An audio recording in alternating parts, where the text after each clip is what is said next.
इश्क प्यार। Hi friends, welcome back to my channel. I am Nana and I am a CUET and a CA aspirant of June 2024. ये video होने वाली है कुछ different और इस वीडियो में मैं रिकॉर्ड करके आप लोगों को प्रोवाइड करने वाली हूँ लॉ की शॉर्ट नोट्स के रिकॉर्डिंग जो कि है पार्टनरशिप की। और सबसे पहले मैं कॉन्फेस करना चाहती हूँ कि मैं भी लॉ फर्स्ट टाइम पढ़ रही हूँ। आई एम ऑल्सो स्टूडेंट, सो मैं पूरी तरह से सही नहीं हो सकती, बट मैं जिस तरह से पढ़ रही हूँ और मैंने ये पहले अपने लिए ही रिकॉर्ड करी थी कि मैं एग्ज़ाम टाइम में रिवाइज़ करूँगी, बट मैंने सोचा कि क्यों ना इसे अपने चैनल पर भी अपलोड करूँ। सो ये प्रॉपरली मैंने अपने लिए बनाई थी, सो मैं अपना जितना एफर्ट दे सकती थी वो मैंने सारा दिया है।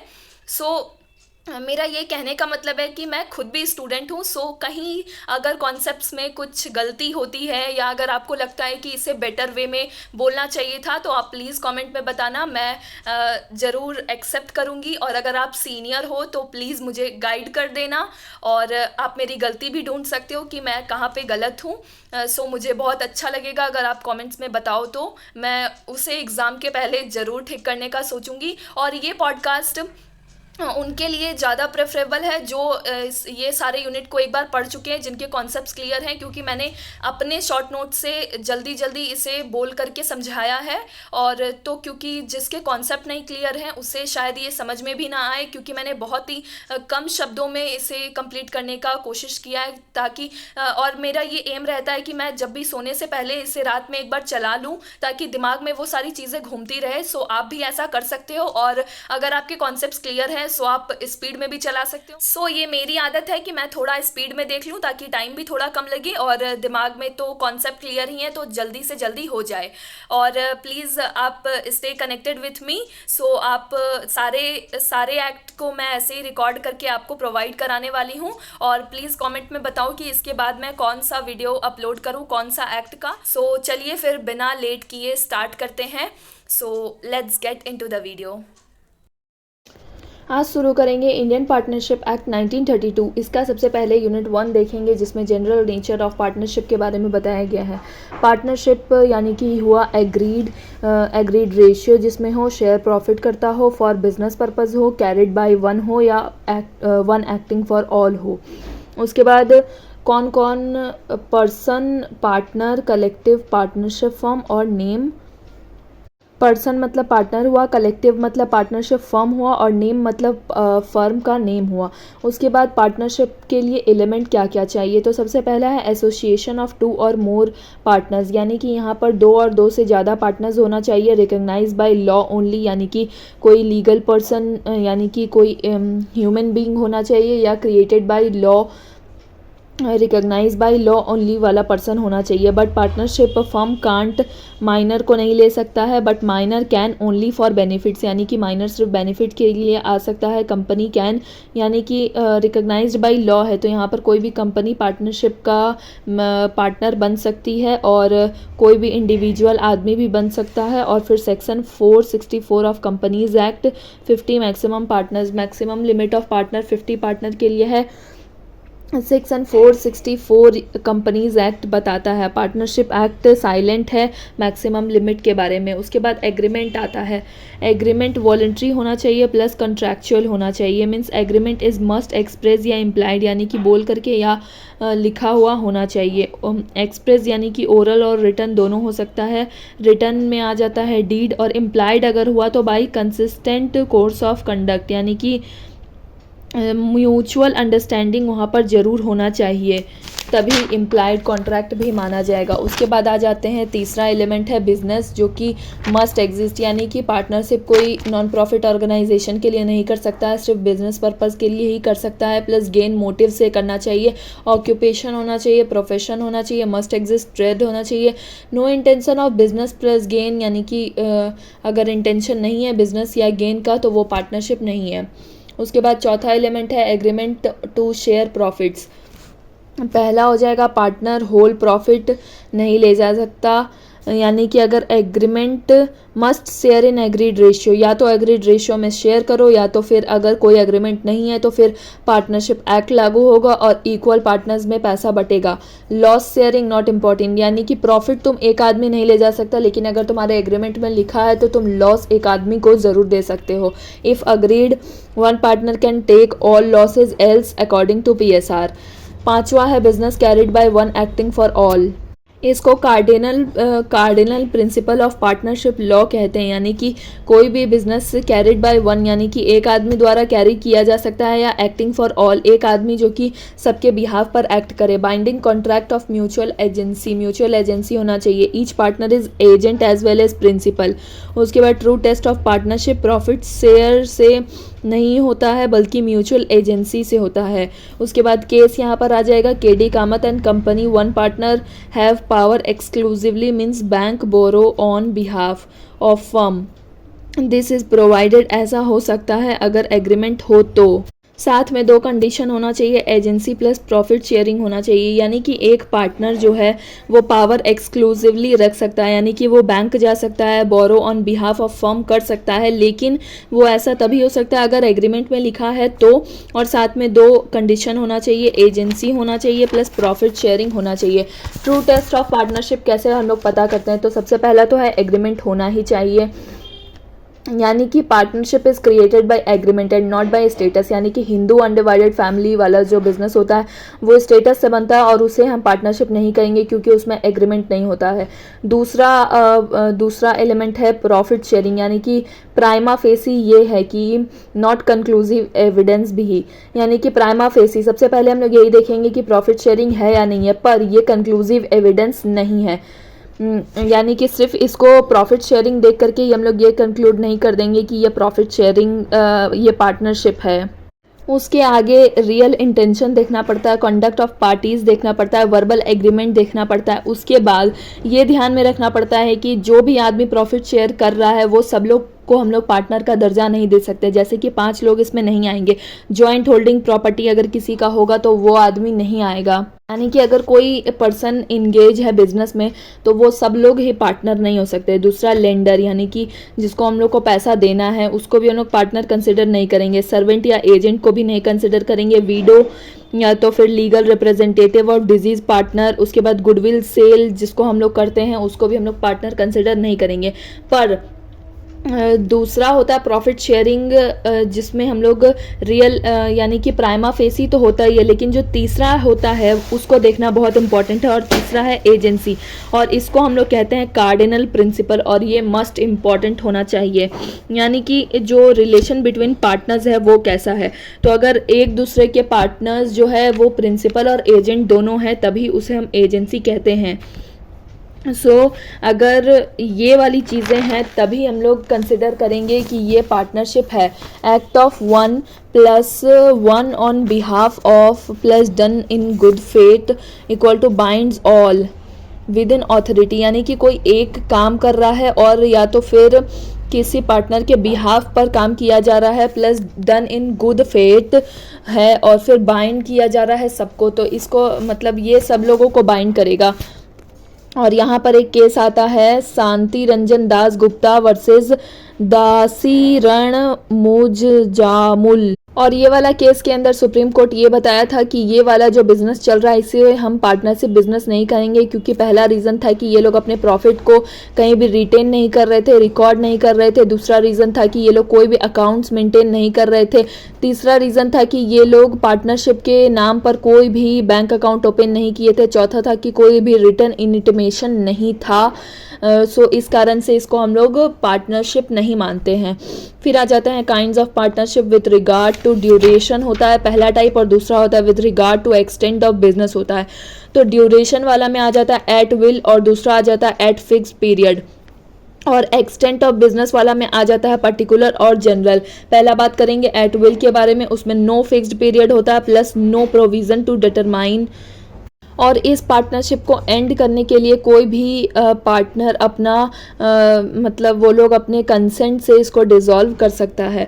और how dissolve notice to anyone यानी कि नोटिस टू ऑल पार्टनर्स देना पड़ेगा, और एनी वन अगर इंटेंशन के साथ किया गया तो नोटिस सबको देना पड़ेगा और हम लोग डिज़ोल्व कर सकते हैं। उसके बाद फॉर अ फिक्स्ड पीरियड वाला में हम लोग कंटिन्यू इट में कंटिन्यू या स्टॉप, यानी कि एक फिक्स्ड टाइम पीरियड के बाद हम लोग उसको स्टॉप भी कर सकते हैं और कंटिन्यू भी कर सकते हैं। अगर कंटिन्यू हम लोग कर लिए तो वो फिर से पार्टनरशिप एट विल बन जाता है, और अगर कंटिन्यू नहीं किए तो वो फिक्स टाइम पीरियड जैसे कि 3 साल के लिए है तो 3 साल के लिए ही होगा।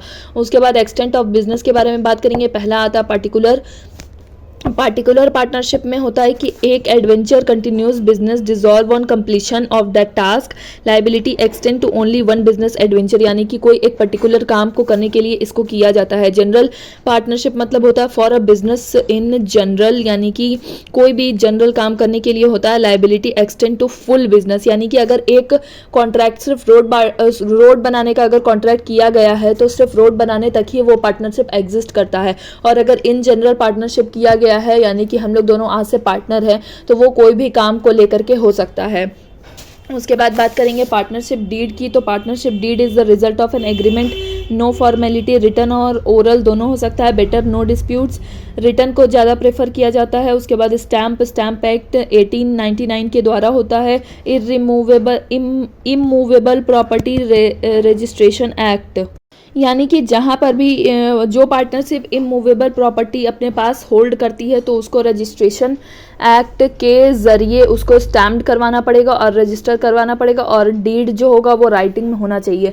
डीड में क्या क्या कंटेंट होता है, तो शुरू होता है डेट ऑफ कमेंसमेंट से, ड्यूरेशन से, एडमिशन से, उसके बाद name of firm, partner, nature and place, उसके बाद capital, PSR, ROI, ROD, ROL यानी कि रिटर्न ऑन इन्वेस्टमेंट, उसके बाद सैलरी, कमीशन, प्रोविज़न ये सब आता है। सेटलमेंट ऑफ अकाउंट आता है, provision in dissolution, retirement, expulsion provision, fraud expulsion provision यानी कि कब हम लोग किसको निकालेंगे, तो फ्रॉड के केस में निकालने का प्रोविज़न, इस टाइप का प्रोविज़न जो बनता है कोई भी ब्रीच ऑफ ड्यूटी या फ्रॉड होने के कारण, तो वैसे सारी चीज़ों को निकालना, प्रोविज़न बनाना एक्सपल्सन को लेकर के। उसके बाद हम लोग आ जाता है काइंड्स ऑफ पार्टनरशिप के ऊपर। तो पहला काइंड है एक्टिव, एक्चुअल और ऑस्टेंसिबल, यानी कि partner by agreement plus participate actively to do ये काइंड्स ऑफ पार्टनर है। तो एक्टिव पार्टनर को हम लोग एक्चुअल पार्टनर या ऑस्टेंसिबल पार्टनर भी बोलते हैं, और ये सारे कामों में एक्टिवली हिस्सा लेता है और रिटायर होगा ये तो इसको पब्लिक नोटिस देना पड़ेगा, else not absorb by liability, और अगर जब तक पब्लिक नोटिस नहीं देगा तब तक उसके ऊपर हम लोग लाइबिलिटी मान सकते हैं। उसके बाद आता है स्लीपिंग या डॉर्मेंट पार्टनर, जो कि पार्टनरशिप बाय एग्रीमेंट होता है प्लस नॉन एक्टिव पार्टनर होता है। Liable to the third party होता है, शेयर P&L होता है, but no need to give notice in retirement. उसके बाद आता है तीसरा nominal partner, not interested in business but gives his name और गुडविल, इन्वेस्ट नहीं करता है, प्रॉफिट शेयर नहीं करता है, कंडक्ट ऑफ बिजनेस नहीं करता है। Liable to the third party होता है, जैसे अमिताभ बच्चन किसी का प्रचार कर दे तो वो लायबल होगा थर्ड पार्टी के लिए।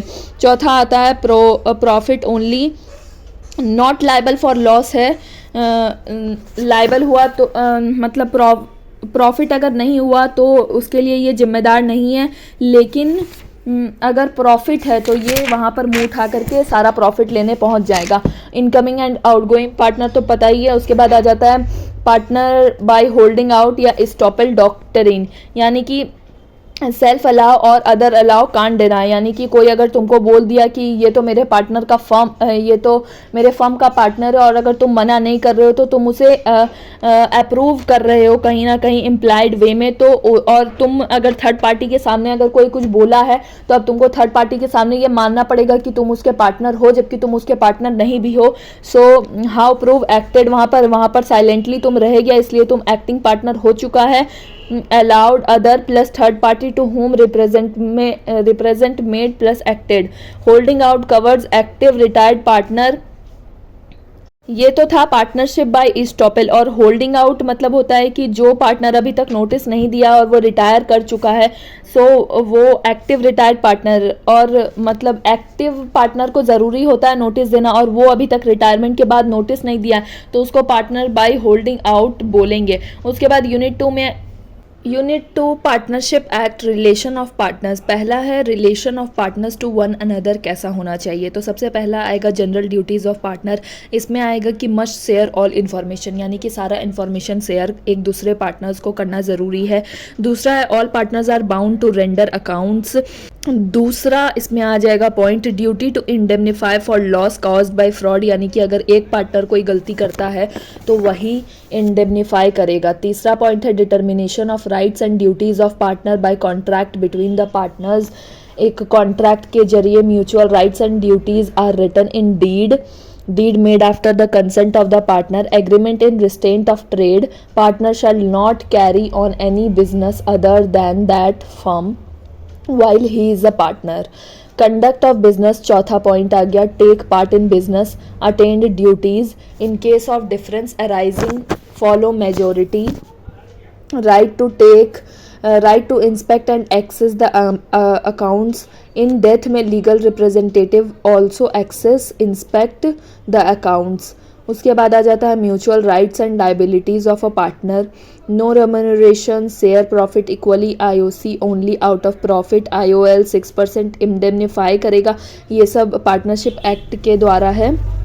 उसके बाद indemnify, right to be indemnified, partner को पैसा मिले in case of emergency. If partner pay that liability whole then be must indemnified, यानी कि अगर कोई इमरजेंसी में एक पार्टनर को सारा पैसा पे करना पड़ गया तो वो दूसरे से बाद में ले सकता है दूसरे का हिस्सा। Right to indemnify the firm, partner पैसा देगा फर्म को if a loss caused by wilful neglect, यानी कि अगर जानबूझ करके उपेक्षा से अगर कोई पार्टनर के चलते गलती से हुआ है तो उसको इंडेमनीफाई करना पड़ेगा फर्म को। उसके बाद आ जाता है दूसरा, यानी कि 2.2 property of partnership. Property of firm पहला आ जाएगा, तो उसमें property of firm refer to joint stock, joint state, denotes all property rights and interest to which firm debt all partners collectively जिसके मालिक होते हैं। प्रॉपर्टी ऑफ अ पार्टनर क्या होता है? Exclusive belonging to a person होता है, not become firm's property. Property of partner कौन सा चीज़ होता है? वो एक सिर्फ पर्सन का होता है, वो फर्म का प्रॉपर्टी नहीं होता है। Just because it is used in business, अगर वो गलती मान लो अगर पार्टनर लोग चाह रहा है कि मेरा पर्सनल प्रॉपर्टी अगर फर्म यूज़ करे तो सिर्फ वो बिजनेस में यूज़ हो रहा है, इसका ये मतलब नहीं है कि वो फर्म का प्रॉपर्टी हो गया। But it can if there is agreement, वो हो सकता है अगर एग्रीमेंट हुआ तो। Application of property of the firm used for the purpose of business, यानी कि जो भी प्रॉपर्टी ऑफ फर्म है वो सिर्फ और सिर्फ यूज़ होगा पर्पस ऑफ बिजनेस के लिए ही। उसके बाद नया टॉपिक आता है personal profit earn by partners, यानी कि use of property of firm और does same nature of business और कंपीटिंग द और delivers any profit for himself he shall pay to all profits to the firm. तो सारा profit पे करना पड़ेगा अगर प्रॉपर्टी यूज़ करके बिजनेस करता है या कंपीटिंग नेचर का बिजनेस करता है। Rights and duties of partners after a change in the firm, right और ड्यूटी क्या क्या रहता है चेंज होने के बाद फर्म में? तो right and duties remain same after a change in the firm, same रहता है जब तक कि एग्रीमेंट ना बदलो तुम तब तक सेम रहता है। उसके बाद दूसरा टॉपिक है relation of partner to the third parties में पहला पॉइंट आएगा partner to be agent to of the firm can be agent of the others. हाँ, यानी कि वो थर्ड पार्टी का एजेंट नहीं बल्कि पार्टनर ही पार्टनर का एजेंट होता है। पहला पॉइंट में ये कहा गया है और क्लैरिफाई किया गया है कि सिर्फ बिजनेस पर्पस का काम अगर करता है तो ही एजेंट और प्रिंसिपल का रिलेशन है। अगर कोई पार्टनर अगर कुछ और ही काम कर रहा है जो कि बिजनेस से रिलेटेड नहीं है तो उसमें दूसरा पार्टनर को इन्वॉल्व नहीं किया जाना चाहिए। इस पॉइंट में दूसरा पॉइंट आएगा implied authority of partners as an agent of firm, activity of each partner can bind firm, यानी कि सारे पार्टनर का ये इम्प्लाइड अथॉरिटी है कि वो एजेंट ऑफ द फर्म है और implied authority does not empower. पहला है इसमें केस टुक टू आर्बिट्री, दूसरा है ओपन बैंक अकाउंट, तीसरा है compromise relinquish any claim, withdrawal a suit, admit any liability in a suit, acquire immovable property, transfer immovable property on behalf of firm, enter in partnership on behalf of firm। यानी कि ये सब जो काम है वो सिर्फ इम्प्लाइड ऑथोरिटी ऑफ पार्टनर, यानी कि तुम पार्टनर हो तो तुम सारे काम कर सकते हो, लेकिन एक्सेप्ट ये सब कामों से, तो ये सब सारे एक्सेप्शन हुए। उसके बाद आ जाएगा mode of doing act to bind the firm. Any partner do on behalf of firm can bind firm. If a partner does anything under his scope and authority, then they bind partnership but must relate to business, normal conduct of business, done on behalf of firm। ये 3 गो चीज़ compulsory होना चाहिए, तभी एक partner अपने act के द्वारा किसी भी फर्म को बाइंड करेगा। दूसरा है mode of doing act to bind the firm, यानी कि वो कौन कौन सा काम कर सकता है, यानी कि हम लोग कौन सा नॉर्मल कोर्स ऑफ बिजनेस कह रहे हैं। तो पहला है कि प्लेज और सेल कर सकता है पार्टनरशिप का प्रॉपर्टी। दूसरा है buy goods on account of partnership firm. तीसरा है borrow money, contract debts and pay, ये सब कर सकता है। फिर draw, make, endorse, negotiate, bills and cheques, ये सब वो कर सकता है। तो ये 4 चीज़ वो कर सकता है। उसके बाद तीसरा पॉइंट पर बात करेंगे extension and restriction of partners implied authority, यानी कि अगर सामने वाले को पता नहीं है और अगर सामने वाले को पता है, इस टॉपिक का मतलब ये है कि अगर सामने वाला यानी कि थर्ड पार्टी जानता है कि तुम पार्टनर हो और फिर भी वो तुमको तुम्हारे पावर से ज़्यादा कुछ करने के लिए हेल्प करता है, देन वो लायबल है। और अगर नहीं जानता है तब तो तुम ही लायबल हो। यानी कि एक एग्जांपल कि संजू एक पार्टनर है जिसको सिर्फ 10 लाख का ही लोन ले सकता है और बैंक उसको 1 करोड़ का लोन दे दिया, जानते हुए, बैंक ये जानता था कि वो 10 लाख का ही लोन ले सकता है लेकिन फिर भी 1 करोड़ का लोन दिया, तो इसमें गलती बैंक की है और वो संजू से सिर्फ 10 लाख रुपए ही क्लेम कर सकती है। सो अगर तुम जानते हो, थर्ड पार्टी अगर तुम जानते हो तो पार्टनर का इम्प्लाइड ऑथोरिटी तुम्हें रेस्ट्रिक्ट करेगा, और अगर तुम कुछ भी नहीं जानते हो तो पार्टनर्स का इम्प्लाइड ऑथोरिटी तुम्हें एक्सटेंशन देगा। चौथा पॉइंट है पार्टनर्स ऑथोरिटी इन इमरजेंसी। तो पार्टनर का ये ऑथोरिटी है कि हर हालत पर इमरजेंसी के समय फर्म को लॉस से बचाना। उसके बाद 2.6 टॉपिक पर चलेंगे, effect of admission by a partner, any affair of daily course of business done by a partner binds the firm. यानी कि बोला जा रहा है कि कोई भी नॉर्मल कोर्स ऑफ बिजनेस होता है और अगर वो एक पार्टनर करता है तो उसके लिए सारा लोग लायबल होगा। यानी कि XY 2 पार्टनर है और अगर Y गलती से कोई गलती कर देता है, यानी कि एक कस्टमर को गलत सामान दे देता है और कस्टमर आकर के फर्म के ऊपर चिल्लाता है तो XY दोनों लायबल होंगे, सिर्फ Y नहीं होगा। 2.7 टॉपिक पर आएंगे, effect of notice to acting partner on matters relating to affairs of the firm operates as notice except in fraud. Notice जो है वो एक्चुअल होना चाहिए, कंस्ट्रक्टिव नहीं होना चाहिए, और एक्टिंग पार्टनर को होना चाहिए, स्लीपिंग पार्टनर को नहीं होना चाहिए। और notice to 1 is equal to notice to all partners and they are, यानी कि फर्म एंटाइटल टू बाइंड। यानी कि अगर किसी तरीके का अगर हमको नॉलेज प्राप्त हुआ, यानी कि एक्टिव पार्टनर को अगर कोई तरह का नॉलेज मिला है कि मान लो गुड्स में इफेक्ट है या और कोई चीज़, तो यानी कि वो पूरे फर्म को ही पता चल गया है। 2.8 टॉपिक पर आएंगे, लाइबिलिटी टू थर्ड पार्टीज़।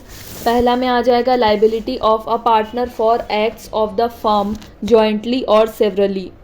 कोई भी जो कि एक्ट ऑफ फर्म हो, यानी कि कोई भी फर्म के काम के लिए पार्टनर की लाइबिलिटी जॉइंटली और सेवरली रहेगी। दूसरा पॉइंट है liability of the firm for wrongful acts of partner. Liability of firm कितना रहेगा अगर कोई पार्टनर गलत काम करता है, तो all the partners are liable for the negligent act of a partner acting in the ordinary course. यानी कि ऑर्डिनरी कोर्स में अगर तुम गलती करते हो तो सारे पार्टनर्स लाइबल रहेंगे। लाइबिलिटी, तीसरा point, liability of firm for miss application by partners. Miss apply money property of third party which he receives. एक सिंगल पार्टनर को मिलता है वही मिसयूज़ करता है। फर्म रिसीव्स मिसअप्लाई बाय फर्म या partner. In both cases firm would liable. यानी कि एक पार्टनर को मिला और वही गलत काम में यूज़ कर लिया, या फर्म को मिला और फर्म ही गलत यूज़ कर लिया, या एक पार्टनर गलत यूज़ किया, तो दोनों ही केसेस में फर्म लाइबल होगा। 2.9 right of transferee of a partners interest. इस टॉपिक का मतलब ये है कि एक पार्टनर यानी कि ए बी सी 3 पार्टनर है और ए अपना प्लेस यानी कि अपना पार्टनर का प्लेस किसी और को दे रहा है, फॉर से वो डी को दे रहा है, तो वो अपना इंटरेस्ट यानी कि अपना प्लेस एक दूसरे आदमी को ट्रांसफ़र कर रहा है। राइट ऑफ ट्रांसफरी क्या क्या होता है? तो पहला राइट है कि not entitle to interfere in conduct of business.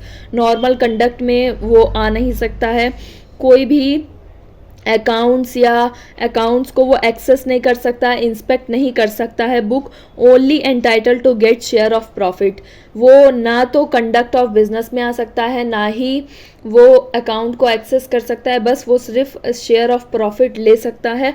But on dissolution वो बुक को इंस्पेक्ट कर सकता है। डिसोल्यूशन या रिटायरमेंट के दिन वो बुक को इंस्पेक्ट कर सकता है। 2.10 पढ़ेंगे, minor admitted to the benefit of partners. Right minor के क्या क्या राइट होंगे? तो पहला है गेट प्रॉफिट, दूसरा है एक्सेस बुक्स, तीसरा है sue partner for accounts of his shares, चौथा है within 6 month he have to decide after 18+, यानी कि 18+ होने के 6 महीने के अंदर अंदर उसको डिसाइड करना पड़ेगा कि अगर वो रहना चाहता है तो हाँ बोलो, नहीं रहना चाहता है तो ना बोलो। बिफोर 18 उसकी क्या क्या लाइबिलिटी होती है?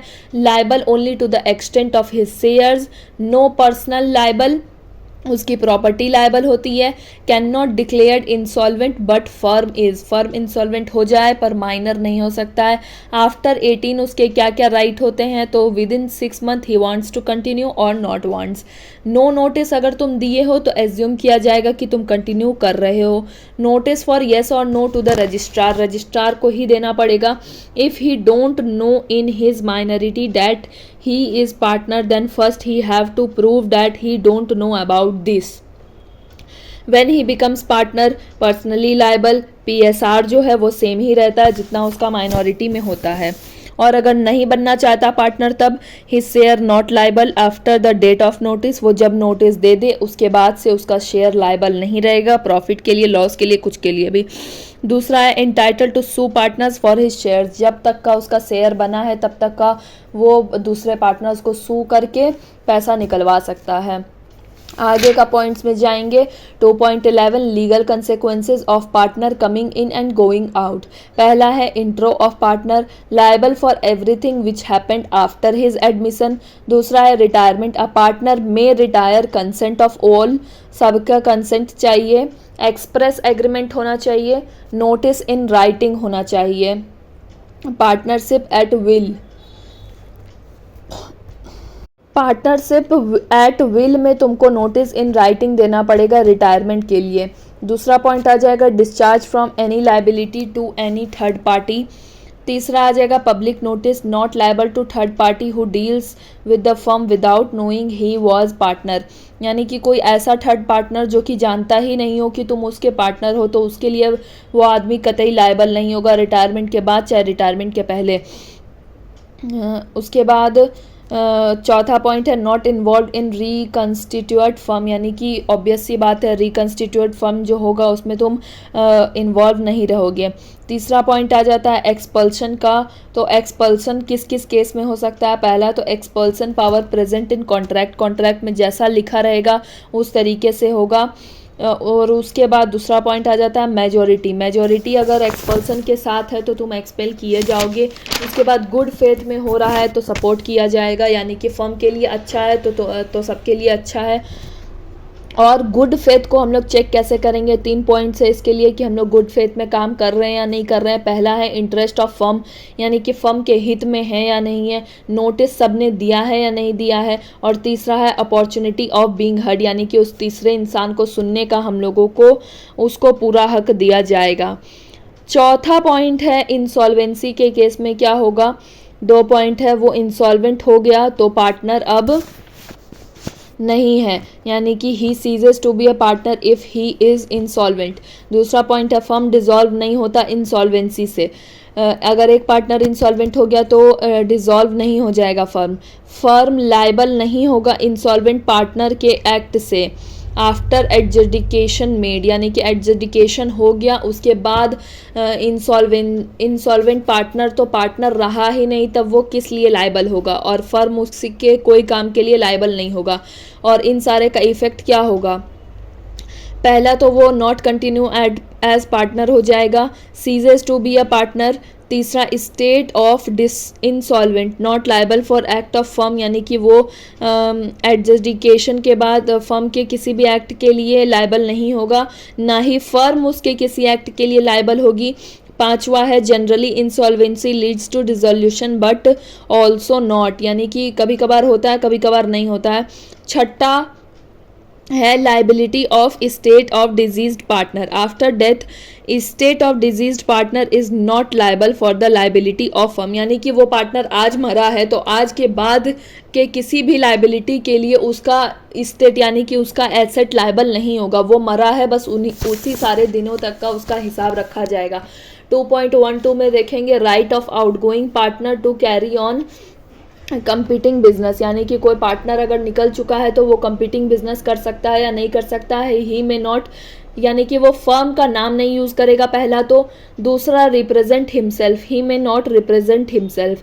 तीसरा है सॉलिसिट, यानी कि क्लाइंट्स तुम मेरे फर्म से नहीं मांग सकता, यानी कि पुराने फर्म से solicit clients of the firm, he may not solicit clients of the firm. चौथा पॉइंट है agreement in restraint of trade not carry similar business, within जो भी agreement in restraint of trade बनाया जाएगा उसमें period और local limit रहेगा, उसी के हिसाब से तुमको काम करना पड़ेगा। 2.13 यानी कि right of outgoing partner in certain cases to share subsequent profit, normal case में आफ्टर रिटायरमेंट के बाद कोई शेयर नहीं होता है। इफ़ अभी तक कोई हिसाब किताब नहीं हुआ है then share till his account is done, यानी कि रिटायरिंग पार्टनर जब रिटायर हुआ उसके बाद से हम अभी तक कोई भी हिसाब किताब नहीं किए हैं, तो जब तक हिसाब किताब हम नहीं करेंगे तब तक हमको उसका प्रॉफिट देना पड़ेगा।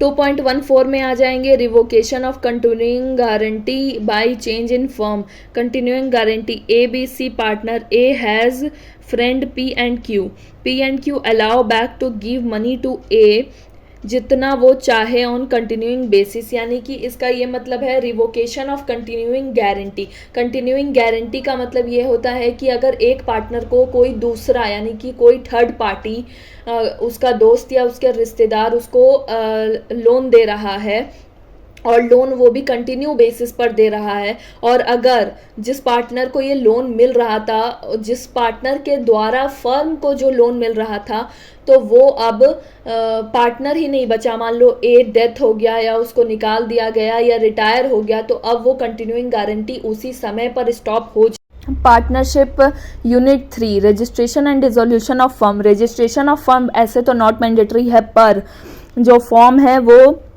साइन करके सबमिट किया जाता है पोस्ट या डिलीवरी के द्वारा। ROF यानी कि क्या होता है यार, इसका रजिस्ट्रार के पास देना पड़ता है, और वो जो रजिस्ट्रेशन फॉर्म होता है उसमें क्या क्या चीज़ कंटेन होता है, तो सबसे पहला name, place, date, partner detail, duration, nature of business not use, और हाँ इसमें एक प्रोविज़न है कि किंग, क्वीन, एम्परर इस तरह का नाम नहीं यूज़ करना है। After registration firm can write registered after his name, यानी कि रजिस्टर्ड है तुम ये बता सकते हो। लास्ट रजिस्ट्रेशन, लेट रजिस्ट्रेशन के लिए ₹100 फाइन पर ईयर लगता है। उसके बाद कॉन्सिक्वेंसेज ऑफ नॉन रजिस्ट्रेशन क्या क्या हो सकता है। पहला है no suit in civil court against third party, तुम किसी के ऊपर भी केस नहीं कर सकते हो।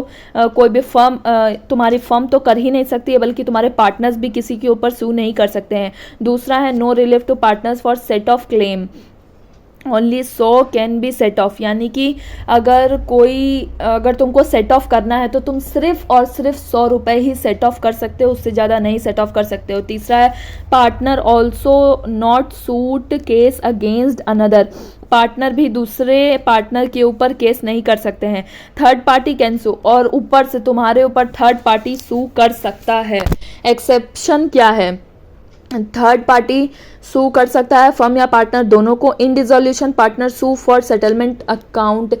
डिसोल्यूशन के टाइम पार्टनर सू कर सकता है कि मेरा सेटलमेंट कर दो अकाउंट का। Official assignee of insolvent can release his share, यानी कि ऑफिशियल असाइनी जो भी होगा वो इंसॉल्वेंट का जो शेयर है वो क्लेम करके सू करके क्लेम कर सकता है। उसके बाद sue and claim set off rupees set off का वो लोग 100 रुपये का सेट ऑफ क्लेम कर सकते हैं। Legal representative heirs can sue for realise property of firm. Legal representative जो होता है वो सू कर सकता है कि प्रॉफिट मेरे को दो रियलाइज करके प्रॉपर्टी ऑफ द फर्म, यानी कि ये कब होगा, डेथ के टाइम पर होगा या डिसोल्यूशन के टाइम पर होगा। उसके बाद बात करेंगे 3.3 की, जो कि है डिसोल्यूशन ऑफ फर्म। सबसे पहला है किन किन मोड से डिसोल्यूशन हो सकता है, तो विदाउट कोर्ट ऑर्डर और दूसरा है कोर्ट ऑर्डर। तो विदाउट कोर्ट ऑर्डर पहला पढ़ेंगे, जिसमें आएगा पहला एग्रीमेंट, यानी कि म्यूचुअल एग्रीमेंट से हम डिसोल्यूशन करना चाह रहे हैं तो कर सकते हैं। दूसरा है कंपलसरी डिसोल्यूशन, यानी कि इलीगल अगर तुम्हारा बिजनेस है तो वो कंपलसरी डिसोल्यूशन में आ जाएगा। ऑल बिकम इंसॉल्वेंट हो गया तो वो उसका दूसरा टाइप हो गया।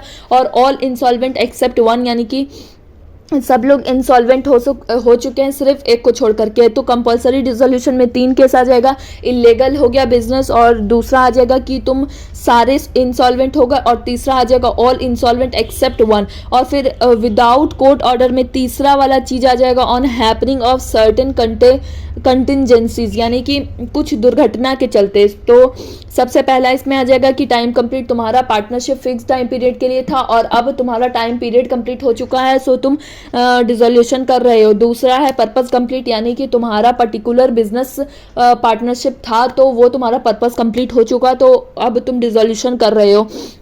तीसरा होता है डेथ ऑफ अ पार्टनर, यानी कि पार्टनर की डेथ हो गई। और चौथा है इंसॉल्वेंसी के कारण। उसके बाद विदाउट कोर्ट ऑर्डर का चौथा पॉइंट है dissolution by notice of partnership at will, यानी कि पार्टनरशिप एट विल में जैसा हमने पढ़ा कि पार्टनर अगर चाहे तो वो अपना नोटिस जारी करके सब लोग अपने इंटेंशन से बंद कर सकता है, तो नोटिस दे चुका है।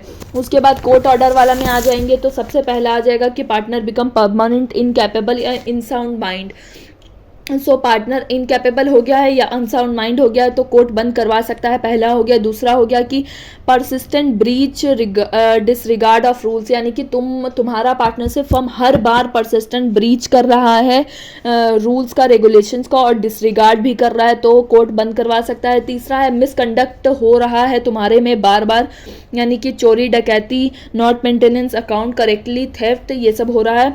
उसके बाद ह्यूज लॉस में हो तुम लोग, चौथा पॉइंट आ जाता है ह्यूज लॉस का। पांचवा पॉइंट है transfer of interest to another person, यानी कि इसमें अगर एक इंटरेस्ट जैसे कि ए बी सी पार्टनर्स है और ए अगर अपना इंटरेस्ट किसी तीसरे आदमी को दे देता है जो एस से डी ने, तो और वो डी के आने से जो बी सी जो पार्टनर है वो लोग दोनों खुश नहीं है, क्योंकि वो लोग के इंटरेस्ट में ये चीज़ नहीं है। सिर्फ ए कर्ज में था इसीलिए वो डी को दे चुका है अपना पोजीशन। इसका ये मतलब नहीं है कि बी और सी को भी डी पसंद आ रहा हो, तो बी और सी कोर्ट में जाकर के अपील कर सकते हैं कि हमको डिसोल्यूशन करवा के दो।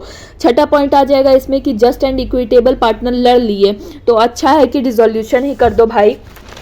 उसके बाद आगे चलेंगे और देखेंगे 3.4 कंसेक्वेंसेज ऑफ डिसोल्यूशन। डिसोल्यूशन हो गया तो उसके क्या क्या कंसेक्वेंसेज हो सकते हैं। सबसे पहला है liability for acts of partners done after dissolution. इसका सिंपल सा मतलब है कि डिसोल्यूशन हो गया है पर अगर तुम नोटिस अभी तक इशू नहीं किए हो तो भी तुम थर्ड पार्टी के लिए लायबल हो जब तक तुम पब्लिक नोटिस जारी नहीं कर सकते। एक्सेप्शन इसका पहला है कि इन 3 केसों में पब्लिक नोटिस जारी करने की कोई ज़रूरत नहीं है। पहला है कि पार्टनर अगर मर गया तो, दूसरा है इंसॉल्वेंट हो गया तो थर्ड पार्टी को वैसे ही पता चल जाता है, तीसरा है डॉर्मेंट पार्टनर यानी कि inactive partner was not known. Dormant partner यानी कि जो पार्टनर इनएक्टिव होता है तो वो अगर नोटिस ना भी दे तो चलेगा। उसके बाद only one partner can give notice of dissolution, not everyone needs to be, यानी कि एक पार्टनर ही नोटिस दे दिया तो चल जाएगा। इसमें दूसरा कॉन्सिक्वेंसेज आ जाएगा right of partner to have business wound up after dissolution, at dissolution right to pay debts and divide gains to partners.